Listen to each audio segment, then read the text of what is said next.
भारत के 6 लाख से ज़्यादा गाँव में एक गांव आपका भी है, एक गांव मेरा है।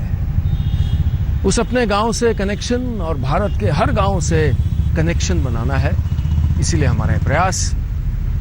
नमस्कार, मेरा नाम है नीलेश मिश्रा। आप देख रहे हैं आज तक का गांव कनेक्शन। चलिए देखते हैं कि अगले आधे घंटे में हम आज कौन कौन सी कहानियां देखने वाले हैं। जानिए झोपड़ी में रहने वाले विधायक की हकीकत। सुनिए एक ऐसे गांव की कहानी जहां आज तक नहीं पहुंची बिजली, लेकिन हर घर में है वायरिंग। चलिए एक ऐसे गांव की सैर पर जहां लोग ले रहे हैं वाईफाई का मजा। जब हम कभी किसी नेता या विधायक की बात करते हैं तो मन में कुछ छवियां आती हैं। ऐसे लोग जो अचानक अमीर हो जाते हैं, ऐसे लोग जो बड़ी बड़ी गाड़ियां रख लेते हैं, और ऐसे लोग जो अपनी अकूत संपत्ति को दिखाने का, उसका दिखावा करने का कोई मौका नहीं छोड़ते। लेकिन मैं आपको एक ऐसे विधायक से मिलवाने जा रहा हूं उत्तर प्रदेश में, जो झोपड़ी में रहता है। चलिए मिलते हैं इनसे।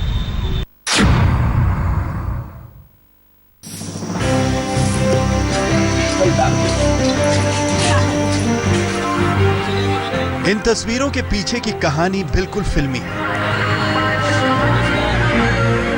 रोमांच से भरी पूरी कहानी आपको सुनाएंगे, उससे पहले मिलिए रियल लाइफ के हीरो से। टीवी स्क्रीन पर जिस शख्स को आप गोबर उठाते देख रहे हैं, वही है इस कहानी का असली हीरो। नाम है बंशीधर बौद्ध।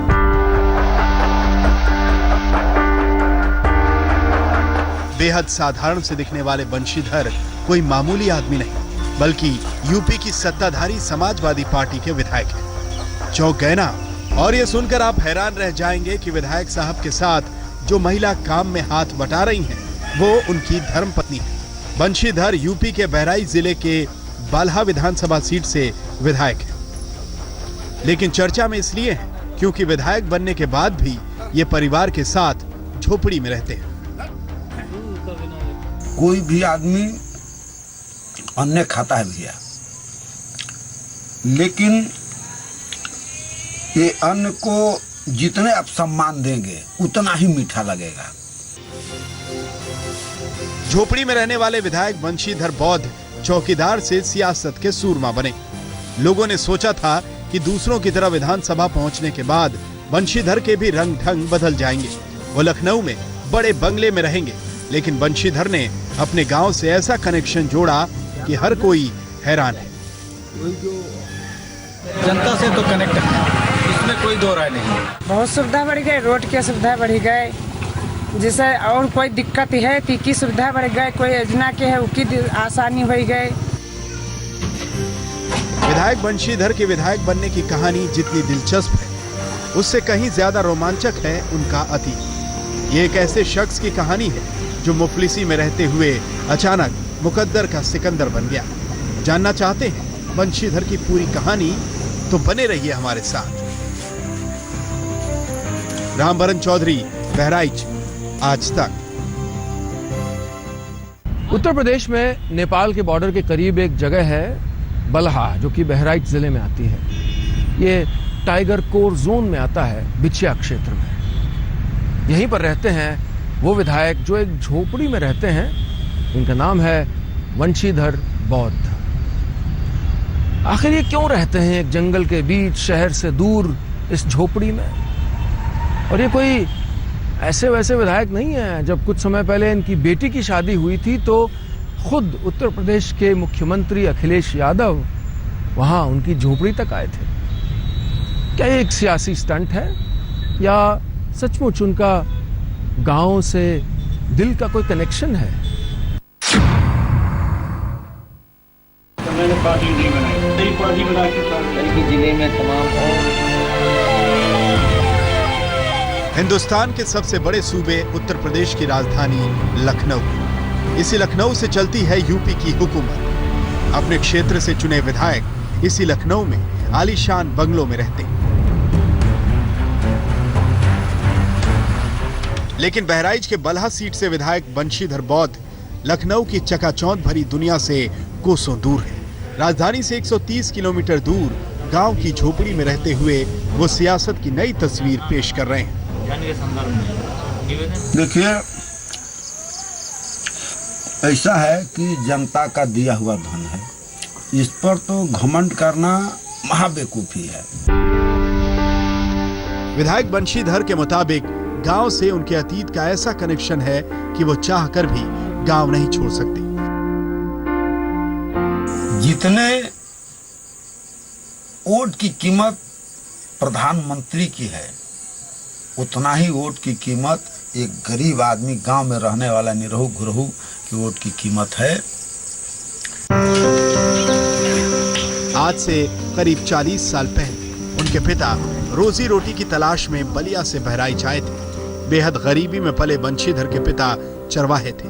खेती के लिए सरकार ने इनके पिता को बहराइच में 3.5 एकड़ जमीन पट्टे पर दी थी, लेकिन बाढ़ में सारी फसल चौपट हो गई। बंशीधर बड़े हुए तो पेट पालने के लिए दिहाड़ी मजदूरी करने लगे। कुछ दिन डाक विभाग में भी काम किया।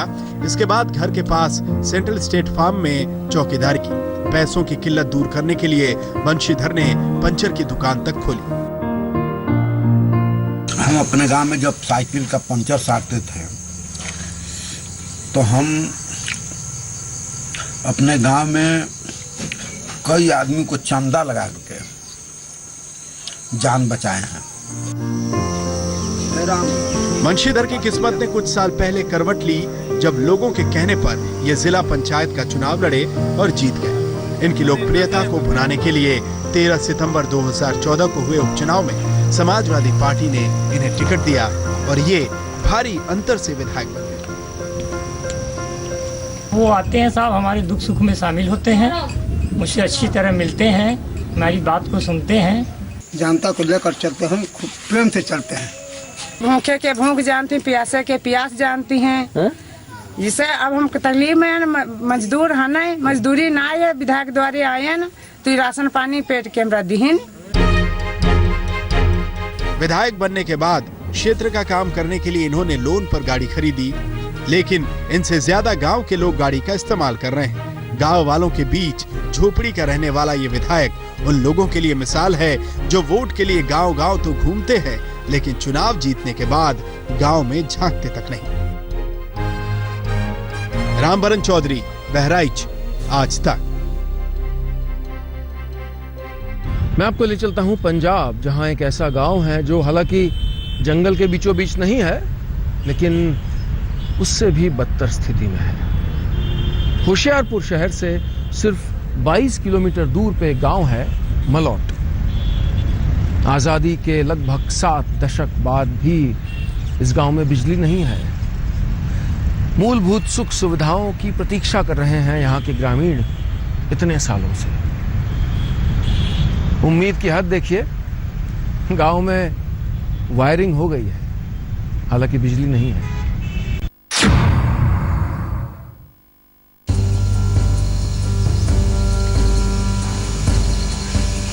नाउम्मीदी के बोझ तले दबा ये पिता इस उम्मीद में अपने बच्चों को कंधे पर बिठाए आगे बढ़ रहा है कि आज नहीं तो कल इसके भी अच्छे दिन आएंगे।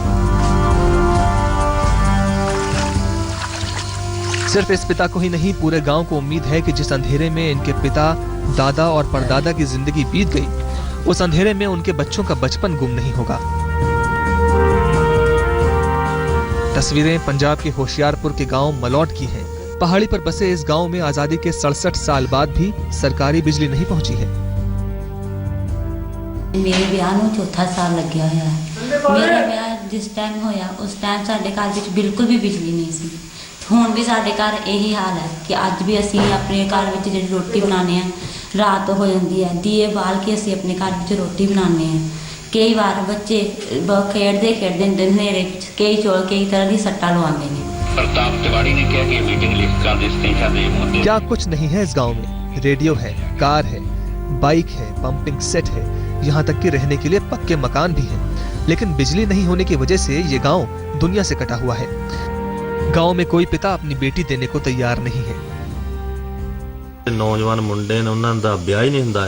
जदों उन्होंने पता लगता है ਮਲੋਟ ਪਿੰਡ ਇਹਨਾਂ ਦਾ ਪਹਾੜੀ ਇਲਾਕਾ, ਸਹੂਲਤ ਕੋਈ ਨਹੀਂ, ਤਾਂ ਉਹ ਫਿਰ ਕੁੜੀ ਵਾਲੇ ਮੁੱਕਰ ਜਾਂਦੇ। ਇਹ ਸਾਡੇ ਬਿਜਲੀ ਦਿੰਦੇ ਨਹੀਂ, ਸਾਡੇ ਨਿਆਣੇ ਬੜੇ ਔਖੇ ਪੜ੍ਹਦੇ ਨੇ, ਦੀਵਿਆਂ ਦੀ ਲਾਈਟ ਨਾਲ ਪੜ੍ਹਦੇ ਨੇ, ਇੱਥੇ ਬੱਚੇ ਵਿਆਹਣੇ ਬੜੇ ਔਖੇ ਨੇ, ਕੁੜੀਆਂ नहीं कोई दिंदा, तो ਅਸੀਂ ਇੱਥੇ बैठे गरीब बंदे हैं, ਅਸੀਂ क्या कर सकते हैं। होशियारपुर की ये तस्वीरें जितनी तकलीफ देती हैं, उससे कहीं ज्यादा ये उस सरकारी सिस्टम के मुंह पर तमाचा है जो आजादी के 67 साल बाद भी यहाँ बिजली नहीं पहुँचाने के लिए जिम्मेदार है। सरकारी अमले का दावा है कि गांवों का सर्वे चल रहा है, सर्वे के बाद गांव में बिजली पहुंच जाएगी, लेकिन झूठे दिलासे से तंग आ चुके गांव वालों को यकीन नहीं है, क्योंकि न जाने ऐसे कितने वादों की कहानी ये अपने पुरखों से सुन चुके हैं। समीर वशिष्ठ, होशियारपुर, आज तक। उम्मीद है इस गांव की तस्वीर सुधरेगी और उम्मीद है कि भारत के और न जाने कितने गांव जो ऐसी ही हालत में हैं, उनकी भी हालत सुधरेगी। लेते हैं एक छोटा सा ब्रेक, ये कनेक्शन बनाए रखिएगा, वापस आके जारी रखिएगा। पंजाब में जहां एक गांव की ये तस्वीर है, लेकिन दूसरी जगह ये तस्वीर एकदम उलट है। मैं आपको ले चल रहा हूं मोगा जिले के एक गांव जिसका नाम है धुड्डी। इस गांव में इंटरनेट मुफ्त में मिलता है क्योंकि फ्री वाईफाई है। जहां शहर अभी फ्री वाईफाई के सपने ही देख रहे हैं और फ्री वाईफाई अक्सर राजनेताओं के वादों का हिस्सा होता है। उत्तर भारत का यह ऐसा पहला गांव है जहां पर पहले से ही इंटरनेट की सुविधा और वाईफाई की सुविधा मुफ्त में उपलब्ध है।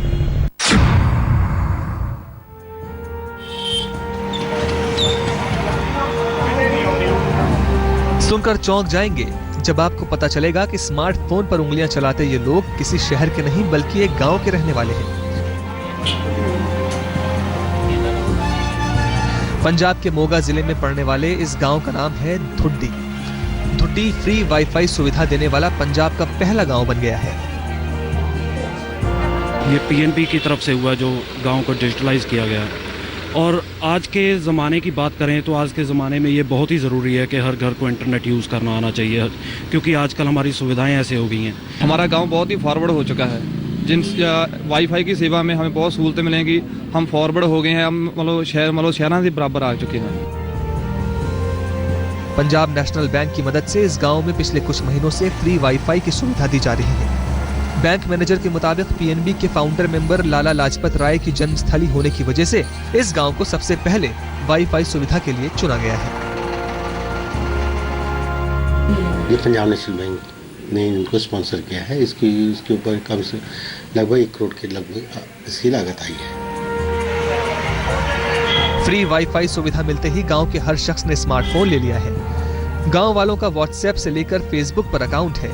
फ्री इंटरनेट का फायदा उठाते हुए गांव वाले खेती किसानी की लेटेस्ट तकनीक भी सीख रहे हैं। परमजीत सिंह रंगपुरी, मोगा, आज तक। गांव का ये सफर उम्मीद है आपको उतना ही पसंद आ रहा होगा जितना मुझे आ रहा है। गांव को अपनी यादों में, अपनी बातों में, अपने फिक्र में, अपने जिक्र में रखिए। गांव से अपना रिश्ता, अपना कनेक्शन गहरा करिए, क्योंकि हमारी ये कोशिश है कि भारत का गांव से कनेक्शन गहरा हो। टीवी पे लगातार ये सफ़र चल रहा है। अखबार पे गांव कनेक्शन अखबार के माध्यम से यही कोशिश कागज़ के पन्नों पे हो रही है। ऐसे न जाने कितने मुद्दे हैं जो अखबारों में नहीं आते, कितनी बातें, कितने चुनौतियाँ, कितनी अच्छी कहानियाँ जिनके बारे में कोई अखबार नहीं लिखना चाहता। हम कोशिश करते हैं कि हम उनके बारे में गांव कनेक्शन अखबार के ज़रिए वो बातें उठाएं। कोशिश करिएगा कि ये सरोकार, ये रिश्ता, ये संवेदना बढ़ती जाए, गहरी होती जाए, क्योंकि अगर गांव है तो भारत है। अभी चलता हूँ, कल फिर मिलूँगा, तब तक बनाए रखिए आज तक का गांव कनेक्शन। आज तक का गांव कनेक्शन है, गांव कनेक्शन।